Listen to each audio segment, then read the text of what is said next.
ये जो दुनिया है ना, ये एक नहीं 3 दुनिया है। सबसे ऊपर स्वर्गलोक जहाँ देवता रहते हैं, फिर धरती लोक जहाँ इंसान रहते हैं, और सबसे नीचे पाताल लोक जहाँ कीड़े रहते हैं।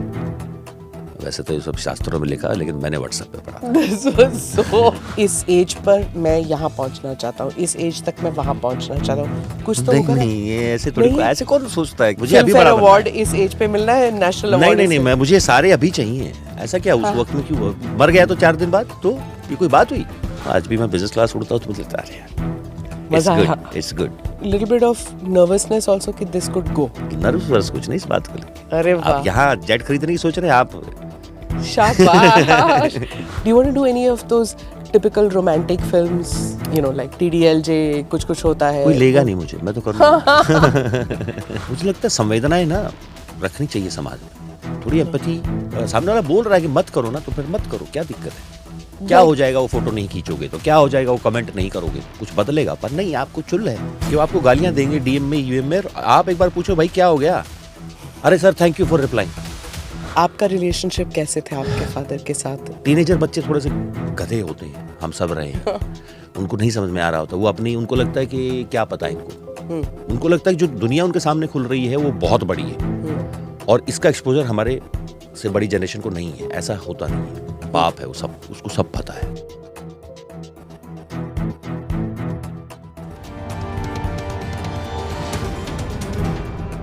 Namaste, Jai Hind. You're watching or listening to another edition of the ANI podcast with Smita Prakash. My guest today is Patal Lok ka permanent nivasi, Jaideep Ahlawat. I wouldn't be exaggerating if I say that he's one of the finest actors in Bollywood today. His controlled aggression as Hathi Ram in Patal Lok, his casual ordinariness in Jaane Jaan, his steely determination in Razi as an RAW officer, his minor but significantly impactful presence in Gangs of Wasipur make him a Bollywood treasure. Jaideep Ahlawat will be seen in Family Man 3 with Manoj Bajpayee soon. The one word that comes to the mind when you think of Jaideep Ahlawat portraying any character on screen is authenticity. So let's get cracking and talk to the man himself. Jaideep, thank you for being in the podcast. मैं आपको first name से बोल रही हूँ, not Mr. Ahlawat. So I hope I can take the liberty. Please.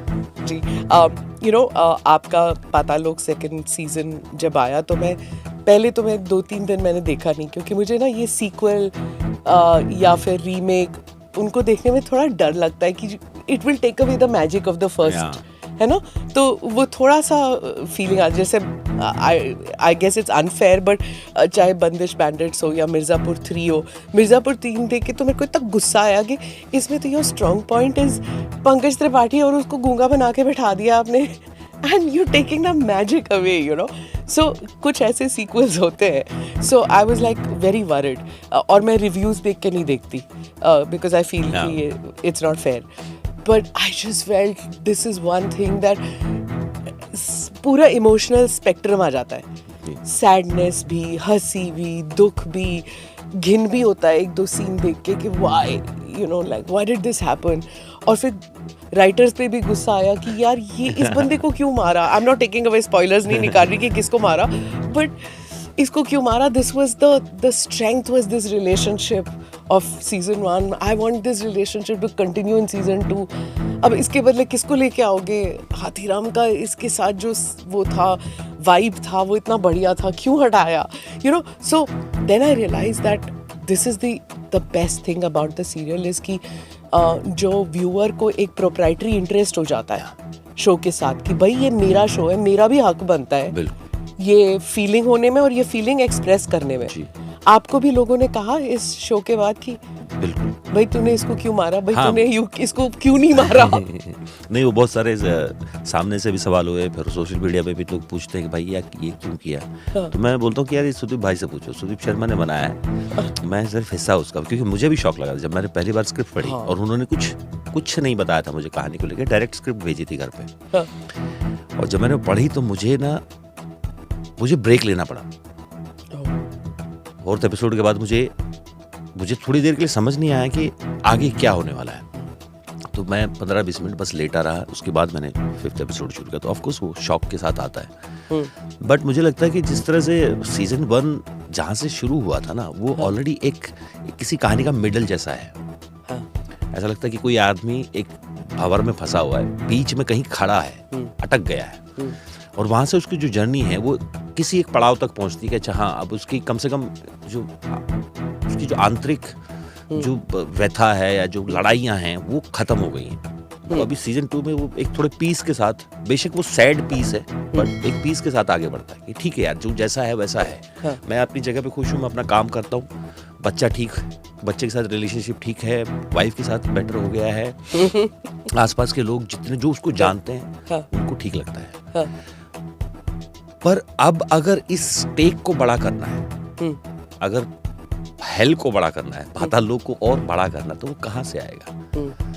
कोई बहुत बड़ा वो चाहिए। एक्सटर्नल जो वर्ल्ड है वो तो उसको ऑलरेडी एक बार झंझोड़ चुका है।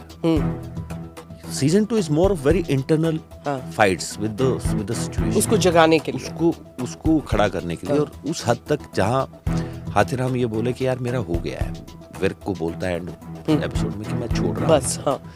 वो सिर्फ इन लोगों के जाने की वजह से नहीं है, वो तो फिर भी वो झेल लेता, पर वो उस हद तक परेशान हो गया कि कैसे कोई दोस्त जो एक कमरे में रहते हैं, इतना मुश्किल से छोटे शहरों से आके, गांव से आके यूपी के दिल्ली में काम चला रहे हैं, किसी तरह अपना गुजारा कर रहे हैं, परिवार पाल रहे हैं, वो एक बच्चा अनाथ हो गया है। और उसको किस वजह से मारा, वो सब पाइल अप इतना बड़ा हो जाता है हाथीराम के लिए कि वो बोलता है कि मैं पुलिस की नौकरी छोड़ रहा हूँ। तो जहाँ तक मेरा अंदाजा है, सुदीप भाई मेरे ख्याल से पुलिस के साथ जो रिलेशनशिप है उसका वो खत्म करना चाह रहे थे, पर मुझे लगता है सही आंसर वो आदमी बेटर देंगे। मुझे ऐसा लगा कि वो लड़ाई बहुत बड़ी हो गई है। पर जब आप कहते हैं ना कि हो गया मेरा, somehow ऑडियंस थिंक ये कह तो रहा है पर ये फिर से लौटेगा, ये नहीं रह सकता बिना वर्दी के। You know, that's the feeling that one gets। क्योंकि जब वो पैसे वाला सीन था, लगा कि हाँ शायद ये नौकरी ले लेगा, शायद हवाला ट्रेड में घुस जाएगा कि तंग आ चुका है, शायद ये करेगा। देन यू से नहीं यार ये बड़ा ही ऑनेस्ट आदमी है, ये नहीं कर सकता। जैसे आपके कॉन्वर्सेशन में आप कहते हैं ना कि मैं नहीं कर सकता, ये ऐसे काम नहीं कर सकता, जो साले साहब के साथ आपका रिलेशनशिप है ऑल दैट। सो वो बहुत सारी ओपनिंग्स हैं, एक कट नहीं है कि हाँ भाई ये तो वो बिल्कुल नहीं कर सकता, ये भी कर सकता है, शायद कर ले। there's that modern tragic hero वाला जो है ना, जहाँ पे सिर्फ दुखी नहीं है इंसान, सिर्फ गुस्से में नहीं है इंसान, उसके कितने सारे शेड्स ऑफ ग्रे हैं आपके कैरेक्टर, रास्ते ढूंढता है वो, है ना? वो अपना वो इंटरनल पीस बनाए रखने के लिए कुछ न कुछ करता है। फॉर एग्जांपल जब एंड वाले सीक्वेंस में जब वो जाता है, उसको क्लोजर चाहिए होता है। क्लोजर मिला अंसारी का, मेघना का, कोहिमा में पता चल गया कि क्या हुआ और क्यों हुआ। कुछ नहीं कर सकता उस सच का वो, पर उसको अपने लिए क्लोजर चाहिए कि हुआ क्या था। अब ये एक छोटा सा केस जो जहाँ से शुरुआत होती है, उसका भी क्लोजर था नहीं इसके पास। बच्चा वापस जा रहा है अपने दादा दादी के साथ, पर केस अभी तक इसके लिए क्लोज नहीं हुआ है। आपने पूरे पैसे क्यों नहीं लिए? क्योंकि वो हाथीराम है। वो नहीं करेगा। यही खूबसूरती है उसकी कि ये बात सोचने पे मजबूर हो, और उसने बिना किसी सेकंड थॉट के बोला ये कि उसके हक के इतने ही। उसने कभी इतने पैसे देखे नहीं देखे, पर लालच नहीं हुआ। यही उसकी अमेजिंग खूबसूरती है, खासियत है। जिंदगी बदल सकती बिल्कुल। और इस बात पे एक्चुअली राइटिंग टीम के साथ और एडीज वेडीज, या तो सुदीप भाई ने उनको कुछ बोला, लोग लगातार बात होती थी कि यार ये ऐसा 1,95,00,000 रुपए क्यों छोड़ेगा वो, कम से कम 50 लाख ही उठा ले, अगर सब नहीं ले जा पा रहा है। पर सुदीप भाई ने उनको कुछ बोला कि मेरा ये मानना है। और एक दिन मैं उसी तरह से वहाँ बैठा हुआ था, डिस्कशन चल रहा था, तो किसी ने बात उठ रही, तो सुदीप भाई बोले कि अच्छा बताओ आपको क्या लगता है कि ओके 5 लाख ही उठाएगा, क्यों? नहीं, वो 5 लाख ही उठाएगा, वो हाथीराम है, वो नहीं करेगा। ही स्टार्टेड लाफिंग बिकॉज बाकी सब भी यही बैठे थे, उन्होंने भी उनको यही बोला था। बाकी कोई करेगा नहीं करेगा नहीं पता, पर हाथीराम यही करेगा कि वो 5 लाख ही उठाएगा। तो थोड़ा सा हमारे माइंड में भी डिसोनेंस हो जाता है एज अ व्यूअर। एक बात मैंने पूछनी थी आपसे कि आपकी जो 2 रिलेशनशिप्स हैं विच आई फाउंड वेरी इंटरेस्टिंग, जो वाइफ के साथ रिलेशनशिप है, बेटे के साथ इस वाले सीजन में इतना एक्सपैंड नहीं हुआ, but there is an understanding कि ग्रोथ जो है वो आप there is करने a देते peace. हैं। हाँ, थोड़ा बहुत मैच्योरिटी इन द रिलेशनशिप जो हर फादर सन रिलेशनशिप में किसी न किसी पड़ाव पे आ जाता है। दूसरा, क्या हाथीराम एक फेमिनिस्ट है इन द सेंस कि वो नहीं चाहता कि उसकी बीवी काम करे, गुस्सा हो जाता है जब वो बीवी कहती है कि मैंने ट्यूशन करना है, तो वो ही डजंट लाइक इट कि इंडिपेंडेंस चाहिए या जो भी, क्यों ज़रूरत है, मैं कमा के लाता तो, which is most people I guess of his character वो करेंगे शायद। But at the same time जो हाथीराम का कैरेक्टर है, जिस तरह वो अपने कांस्टेबल, वुमेन कांस्टेबल के साथ इतने टेंडरली जेंटल वे से करता है, या फिर जब वो नागालैंड जाता है वहाँ पे द वे ही बिहेव्स, तो क्या ये मॉडर्न फेमिनिस्ट है जहाँ पे दोनों चीज़ें एग्जिस्ट करती हैं? इस बारे में डिस्कशन बहुत होते थे कि हाथीराम कैसा होगा। मुझे लगता है एक तो जिस माहौल में वो बड़ा हुआ है वहाँ फेमिनिज्म का कोई बहुत बड़ा जिक्र नहीं हुआ होगा जब वो बड़ा हो रहा था। तो एक अपब्रिंगिंग है, पर वो उस अपब्रिंगिंग के साथ साथ बहुत ही अंदर ही पर्सनली बहुत लिबरेटेड आदमी है, पर वो कह नहीं पाता है। जो अंसारी का जो रिलेशनशिप है, हाँ। जब वो बोलता है उसको समझ नहीं आ रहा है कि ये क्यों हुआ है और ये रिलेशनशिप कैसा होता है। चुप है वो, उसको तब तक ये नहीं जब तक अंसारी नहीं बोलेगा। पर जब अंसारी बोलता है कि मैंने आपको इसलिए नहीं बताया कि अगर डिपार्टमेंट में कहीं बात फैल जाती, तो वो भड़क जाता है। बात ये नहीं कि तूने मुझे नहीं बताया, बात ये कि तू अभी भी ये सोच रहा है कि डिपार्टमेंट क्या सोचता। वो इस तरह का इंसान है और वो बोलता है कि हाँ मुझे नहीं पता है ये क्या होता है, पर तुझे लग रहा है सही है तो फिर सही है, तू डिपार्टमेंट की क्यों सोच रहा है और इस वजह से तूने मुझे नहीं बताया। फेमिनिज्म जहां तक उसके अंदर है, ऑफ कोर्स उसके अंदर है, और मुझे लगता है कि कहीं ये हमारे डिस्कशन हुए थे कि क्यों नहीं काम करने देता वो। पहली बात तो उसको ये लगता है कि जैसे उसका भाई है ना, फालतू का बिजनेस करता रहता है, हाँ। और फेल होता है, पैसा खराब करता है, उसको ये लगता है ये भी शायद कर देगी। दूसरा, कहीं गहरे में, क्योंकि जिस तरह से वो बड़ा हुआ होगा, उसके आसपास के जो लोग, ऑफ कोर्स ये विचारधारा है कि यार घर की महिलाएं काम करेंगी क्या, वो कहीं ना कहीं इस बात पे वो हिट करती है उसको कि क्या वो एक फेलियर है कि वो अपना घर नहीं चला सकता, क्या वो इतना पैसा नहीं कमा सकता कि घर अच्छे से चल जाए। तो ये जो फील है ना, वो उसको जैसे वो बोलते हैं मैं कुछ काम कर लेती हूँ, वो हिट करता है। तो मुझे और ज्यादा एहसास होता है कि मैं कुछ नहीं कमा रहा हूँ, इतना नहीं कमा रहा हूँ कि मैं रेणु को खुश रख सकूं या उसकी एक्स्ट्रा जो जरूरतें उसको पूरा कर सकूं। वो हवाला नहीं कर सकता, वो ये नहीं कर सकता, कुछ भी उल्टा कर नहीं सकता वो, नहीं तो पैसा कमाना कौन सी बड़ी बात है ना। तो वो उस सेंस से वो is this also something that you have seen in the sense कि आप भी हरियाणा से हैं, तो क्या ये जो कश्मकश होता है कि जो रूरल बैकग्राउंड से है या सेमी रूरल या सेमी अर्बन बैकग्राउंड से है, जब वो शहर में आता है, वो देखता है कि एक ट्रेडिशनल हाउस होल्ड हरियाणा से जैसे है, and then you come to the city, वहाँ पे आप वो मेट्रोसेक्सुअल देखते हैं जो इक्वालिटी में कंप्लीट विश्वास रखते हैं, तो एक कॉन्फ्लिक्ट सा मन में होता है। Is there more Jaideep in this when you come? Because मेरी माँ की नौकरी मेरे पापा से पहले लगी थी। अच्छा। तो वो हमेशा से टीचर रही हैं, उन्होंने आई थिंक पापा से 10 साल ज़्यादा काम किया है नौकरी में। मेरी बहन काम करते थे, वो टीचर हैं, वाइफ, छोटा भाई है, उनकी वाइफ, दोनों टीचर हैं। अच्छा। तो मुझे नहीं लगता कि आपको अगर सामने वाला काम करना चाह रहा है तो ये ऑफ कोर्स होना चाहिए, क्योंकि और आज की दुनिया में जिस तरह से आप समाज में, मुझे नहीं लगता कि कोई वो ये चाहेगा कि तुम दोनों घर में कमाए नहीं। अच्छी बात है ना, अगर दोनों काम कर रहे हैं तो बच्चों हाँ। का जरूरत किया। पहले तो condolences, you just lost your father, तो आवर कंडोलेंसेस फॉर दैट। आपका रिलेशनशिप कैसे थे आपके फादर के साथ? Is it somewhat similar to जो आपने पोर्ट्रे किया है पाताल लोक में? थोड़ा बहुत। मुझे लगता है कि नॉर्थ इंडिया के, आई थिंक सभी जगह, नॉर्थ इंडिया स्पेशली, हमारी जो जनरेशन है वो, उसके बाद वाले भी शायद, एक लंबा टाइम बीता है जहां हमारे जो पिता रहे हैं उस पूरी जनरेशन को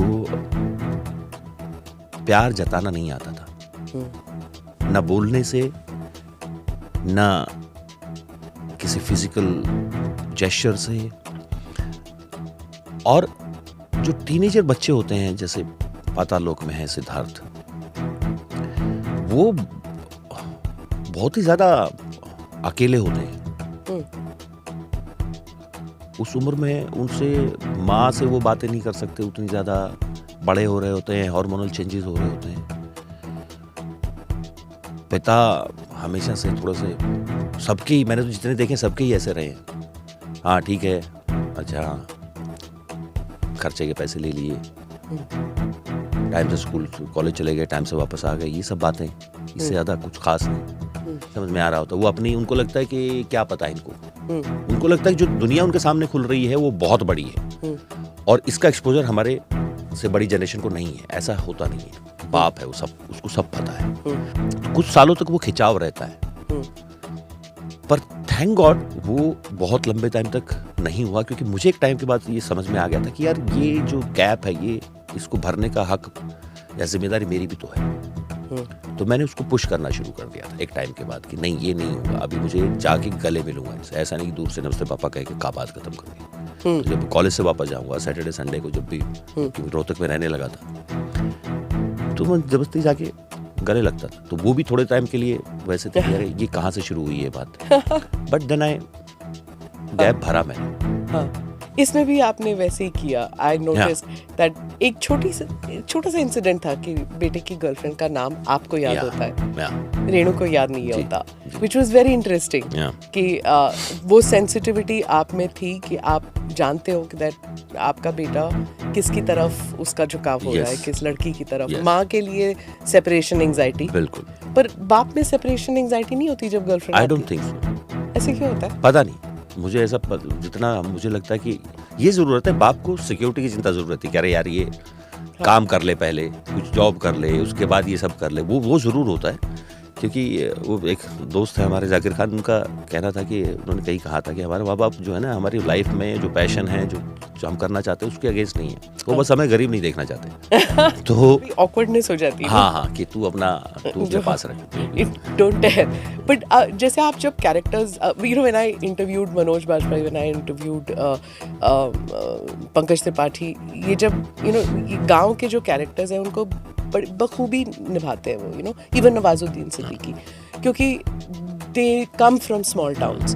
तो कहते हैं कि जब वो कैरेक्टर होता है तो हम सोचते हैं हमारे गांव में एक वो बंदा था, उसी तरह चलता है, उसी तरह मस्त है बिल्कुल, तो वो उसको इम्बाइब कर लेते हैं। क्या हाथीराम के लिए डिड यू गेट इंस्पिरेशन कहीं से कि कोई है? हाँ, जैसे चाल की बात है, माय फादर रियली, वो एक हाथ, जब आप उनको कहीं नॉर्मल एक स्पीड में चलते हुए देखोगे तो उसका एक हाथ बहुत ज्यादा नहीं चलता था, तो एक थोड़ा ज्यादा स्विंग करता था, एक थोड़ा कम स्विंग करता था, और एक हल्का सा टिल्ट है उनकी बॉडी में। उन्होंने पहचाना जब आपने किया तो? हाँ, सबने पहचाना। really? बच्चों, जो बहन के बच्चे, उन्होंने ये थोड़ी नाना जी वाली चाल नहीं, मैंने कहा।